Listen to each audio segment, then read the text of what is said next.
Old girl who witnessed the brutal brutality of the undisclosed police officer at the time. But a white police officer from Homewood and a black police officer called me, met with me, told me what his name was, clandestine, Mr. Leonard, Officer Leonard, said he's been problematic. He's been there less than a year, and he has a propensity for being basically a road cop. That's how I got his name.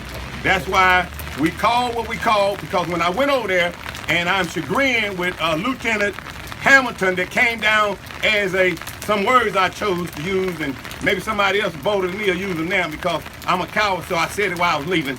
But no, I'm not. But I made sure it was said because we was not happy with that watered down milquetoast cake mix apology. That's some Duncan Hines cake mix apology where you put a little water in and come down and serve a black man to give a half-ass apology for a black woman being body slammed in Walmart with a 10-year-old girl seeing it done, and we supposed to be satisfied.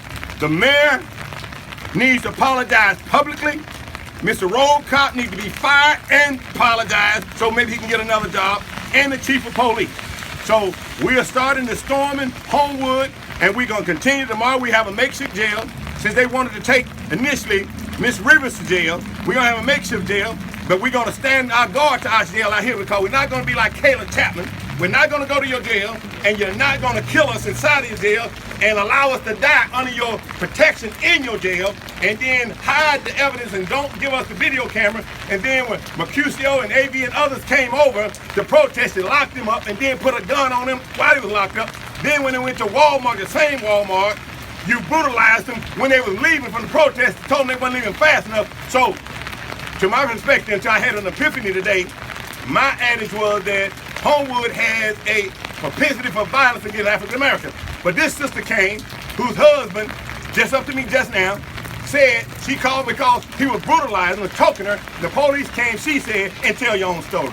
Okay, what happened was my husband had his arm around my neck choking me. I called the police. The police did a figure of speech. They patted him on the back and let him go. Then I was picked up in the air, body slammed real hard to the ground by the Homewood police officer while my children were watching, while my neighbor was watching with her little girl. A little 6 or 7 year old girl saw it. And then I was thrown into the car by the other Did you get an apology? Police officer. No, I did not. Did you talk to the mayor? No, I did talk to the mayor. What did he say? He said that he would. He would? When I went down there to make a report, he said that he would stop them from further harassing me so I could make my report. Now tell me what happened when they was booking you right quickly, because we got to go ahead and lay down. They were cussing me out. Got video I got of it it. on videotape. Then they threw my beaten, bruised up body inside of a padded cell for 3 days on a hard cement floor. Okay, thank you. Now here's the deal. The white people that's responding to these Facebook posts and comments talking about no black woman gets body slammed. No, well, here's a white woman that got body slammed. So again, this propensity for violence with police officers in this city is not a bias, okay? It is not bias. It is rogue in some instances. It's out of control, but it must stop. And in the words of Dr. King, when they had to bring the protest to Birmingham, they said we have to break the back of the bull in order to try to get a handle on this. There's a great chasm already in America. There's a great divide among the races. There's a deeper divide.